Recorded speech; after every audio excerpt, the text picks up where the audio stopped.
नमस्कार मेरे पूरे परिवार को। कैसा है मेरा परिवार?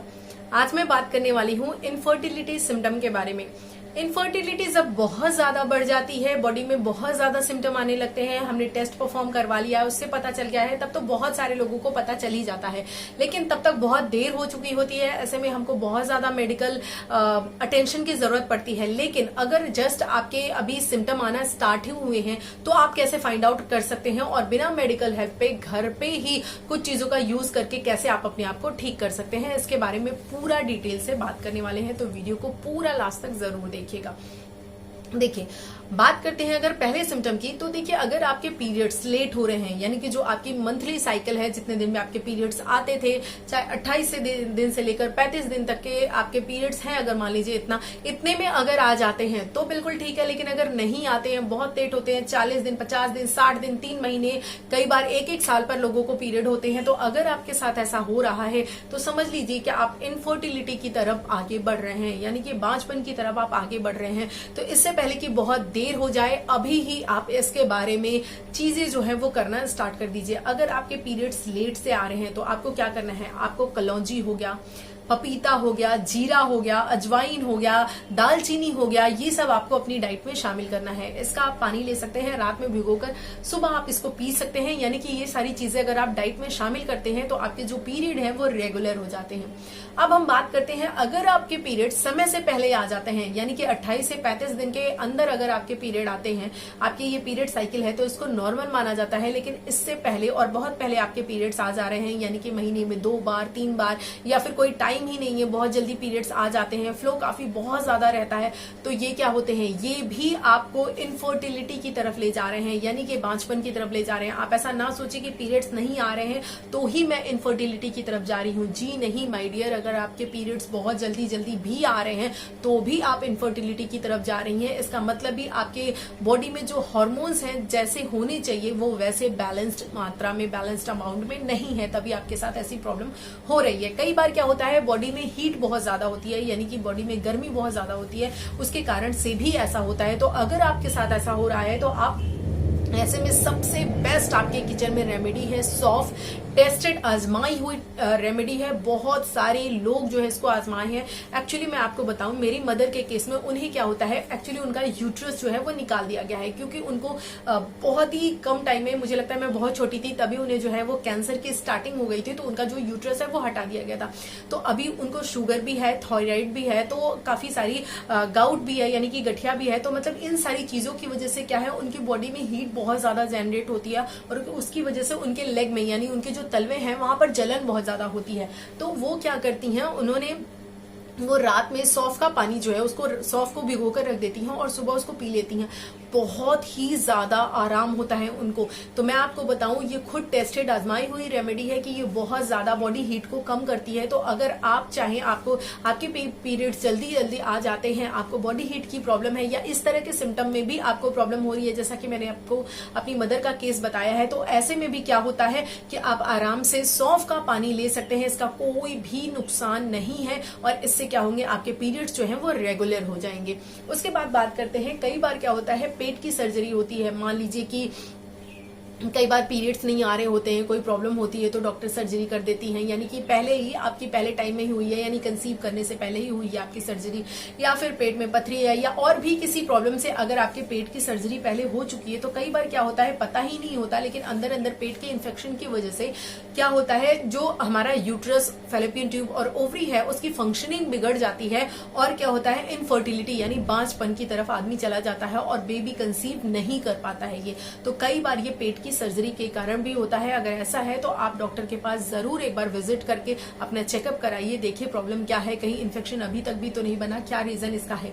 उसके बाद अगर बात करें पीरियड के बारे में, पूरा एक डेडिकेटेड मैं वीडियो आपके ऊपर लेके आने वाली हूँ, क्योंकि मेरे पास एक्चुअली एक मेरे ही फैमिली मेंबर, आप ही लोगों में से एक लोगों का मैसेज आया था। उन्होंने पूछा था, मैम मेरे 3 दिन के पीरियड्स हैं, 3 दिन आते हैं, तो क्या ये रेगुलर है? एक्चुअली देखिए, मैसेज के थ्रू मतलब आपको कम्युनिकेट करना मतलब एक मेरी थोड़ी सी लिमिटेशन हो जाती है ना। मैं कितना आपसे बात कर सकती हूँ, मेरी भी पर्सनल लाइफ है, मेरे पास भी बहुत सारे काम है, आप लोगों के बहुत सारे मैसेज आते हैं, तो सबको मैं अगर आधा आधा घंटा भी देने लगूंगी तो दिन के बहुत सारे घंटे मेरे निकल जाएंगे, जो कि पॉसिबल नहीं होते। हाँ, थोड़ा बहुत रिप्लाई करना होता है, छोटे क्वेश्चन होते हैं तो मैं उनको रिप्लाई कर देती हूँ, हालांकि मैं रिप्लाई सबको करती हूँ, लेकिन जिनके बहुत बड़े होते हैं उनको मैं ये बोलती हूँ कि मैं वीडियो बना के बता दूंगी। तो आपको भी मैंने बोला था कि मैं वीडियो बना के बता दूंगी, तो आपके लिए मैं पूरा डेडिकेटेड वीडियो लेके आने वाली हूँ कि कितनी मात्रा में पीरियड्स होते हैं, कितने पैड्स के लिए होते हैं, तो वो नॉर्मल पीरियड होते हैं, चाहे वो 3 दिन हो, चाहे 2 दिन हो, चाहे 8 दिन हो, और कब वो पीरियड्स नॉर्मल नहीं होते, कब उनको ज्यादा की कैटेगरी में माना जाता है और किन किन प्रॉब्लम्स में ऐसा होता है। तो इसके लिए मैं एक वीडियो लेकर आऊंगी। लेकिन इतना आप जान जाइए कि अगर आपके पीरियड्स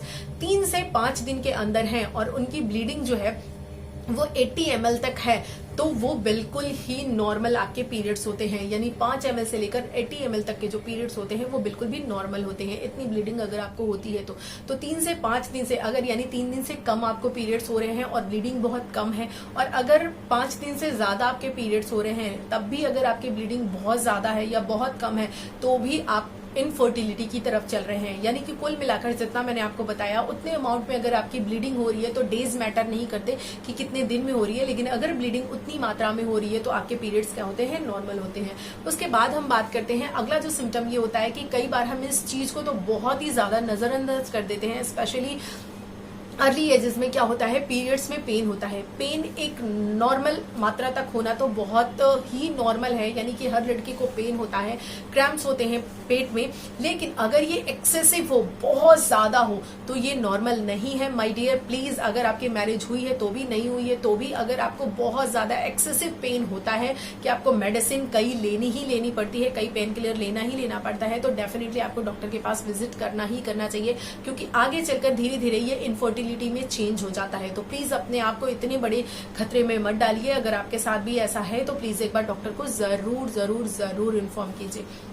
उसके बाद बात करते हैं, कई बार क्या होता है, यूटीआई हो जाता है, यानी कि यूरिन इन्फेक्शन हो जाता है। यूरिन इन्फेक्शन को हम बहुत ही आम लेते हैं, बहुत सारे लोगों की तो हिस्ट्री ही होती है कि उनको हर महीने में 1 बार 2 बार 3 बार यूरिन इन्फेक्शन होना ही होना है। और कई बार जब जैसे कि मैरिड महिलाएं हैं तो इंटीमेट के यानी सेक्स के दौरान भी होने वाले इन्फेक्शन भी जो है वो बहुत ज्यादा घातक होता है। आगे उनके जो यानी कि जो एक तरह से कह लीजिए पूरा उनका यूट्रस है, ओवरी है, फेलोपियन ट्यूब है, उसको इफेक्ट कर सकता है। तो जो मतलब आपका ये इन्फेक्शन है, इसको आप बिल्कुल भी हल्के में मत लीजिए। पहली बात तो इन्फेक्शन पे पूरा डेडिकेटेड मेरा वीडियो है, उसको जाकर देखिए कि अगर आपको इन्फेक्शन हो गया है तो आपने क्या क्या करना है, और इन्फेक्शन ना हो उसके लिए क्या क्या चीजें अवॉइड करनी है, किस तरीके से अपना ध्यान रखना है, पूरा मैंने आपको बताया है। बहुत सारी टिप्स एंड ट्रिक्स उसमें मैंने शामिल की है, तो प्लीज उसको जाकर आप जरूर देख लीजिएगा लिस्ट में। लेकिन मैं आपको यही बता दूं कि अगर आपको इन्फेक्शन है तो तुरंत टेस्ट कराइए, तुरंत उसकी दवा लीजिए, हाइजीन का बहुत ध्यान रखिए। और कई बार हम क्या करते हैं, बार बार हम अपने प्राइवेट पार्ट्स को क्लीन करते हैं, जितनी बार भी यूरिन जाते हैं उतनी बार भी हम उसको क्लीन करते हैं, तो इतना ज्यादा क्लीन करना भी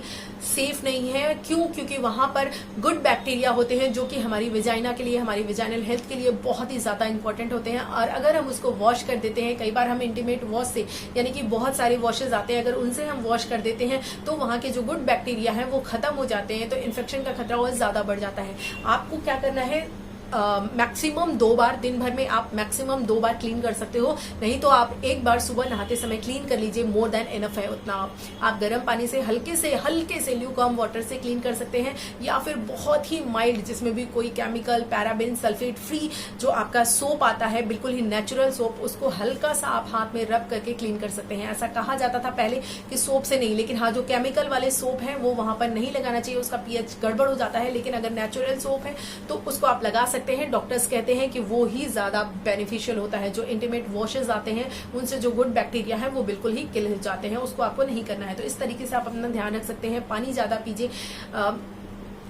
यूरिन जाने से पहले यानी कि यूरिन पास करने के लिए जब भी आप बैठ रहे हैं, चाहे वो आपके घर का खुद का ही वॉशरूम क्यों ना हो, वहां पर आप पहले 1 बाल्टी पानी डालिए, उसके बाद ही आप यूरिन करने के लिए बैठिए, तो इससे आप बहुत अच्छे से बच जाएंगे। तो ये सारी चीजें आपको करना है। यूरिन इन्फेक्शन अगर आपको बार बार होता है तो भी आप इनफर्टिलिटी की तरफ यानी बांझपन की तरफ आगे बढ़ते हैं। तो ये चीजें हो गई। कई बार क्या होता है, महिलाओं में व्हाइट डिस्चार्ज बहुत ज्यादा होता है। व्हाइट डिस्चार्ज और जिसे बोलते हैं ओव्यूलेशन के समय, यानी ये उस समय का डिस्चार्ज दोनों अलग है। जो व्हाइट डिस्चार्ज है जो कि थिक होता है या फिर कर्डी होता है, ये जो व्हाइट डिस्चार्ज है ये अलग है। और जो उस समय ओव्यूलेशन के समय डिस्चार्ज होता है वो बिल्कुल लिक्विडी होता है, बिल्कुल पानी जैसी कंसिस्टेंसी का होता है, लगभग ट्रांसपेरेंट होता है। तो वो डिस्चार्ज जो है वो बहुत ही ज्यादा अच्छा माना जाता है और वो स्पर्म को सपोर्ट करता है आगे बढ़ने के लिए, फैलोपियन ट्यूब तक जाने के लिए। लेकिन ये जो व्हाइट डिस्चार्ज है, कई बार क्या होता है लोगों को व्हाइट डिस्चार्ज ही होता रहता है, ओव्यूलेशन का डिस्चार्ज होता ही नहीं है।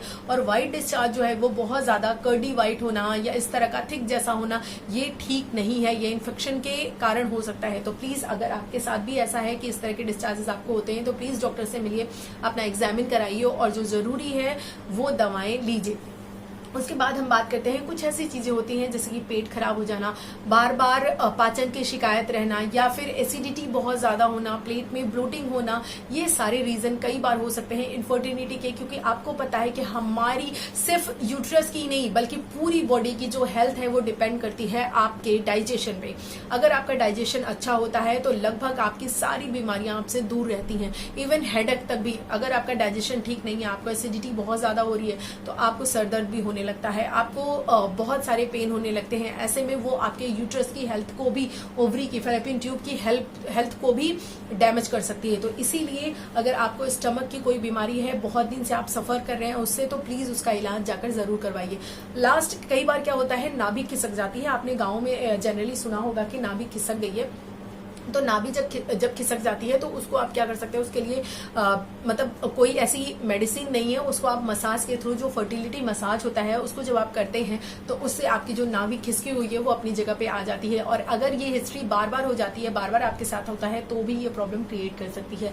तो ये सारे जो सिम्टम है, अगर आपने इनको पहले ही पकड़ लिया और इनका इलाज कर लिया, जो भी मैंने आपको बताया, अगर आपके पीरियड्स जल्दी आते हैं तो क्या खाना है, देर से आते हैं तो क्या खाना है, ये सारी चीजें मैंने आपको बता दी है। अगर इस तरीके से आप अपना ध्यान रखते हो, अगर आपका स्टमक अपसेट रहता है तो आप फाइबर वाली चीजें ज्यादा लीजिए, फ्रूट्स ज्यादा लीजिए, वेजिटेबल्स ज्यादा लीजिए। इस तरह से अगर आप अपना ध्यान रखते हो तो इनफर्टिलिटी की तरफ आप नहीं बढ़ोगे। और अगर आप बढ़ भी रहे हो तो आपने इस वीडियो को देखकर समझ ही लिया होगा, जल्दी से आप उन सिम्टम्स को पकड़ लीजिए और उनके ऊपर वर्क करना स्टार्ट कर दीजिए। तो आप वहां तक, उस स्टेज तक नहीं पहुंच पाएंगे कि आपको दवाओं की जरूरत हो। आप इन्हीं चीजों से अपने आप को ठीक कर लेंगे और आप इनफर्टिलिटी की तरफ नहीं बढ़ेंगे और अच्छे से एक नन्हे मुन्ने से प्यारे बच्चे को जन्म दे पाएंगे।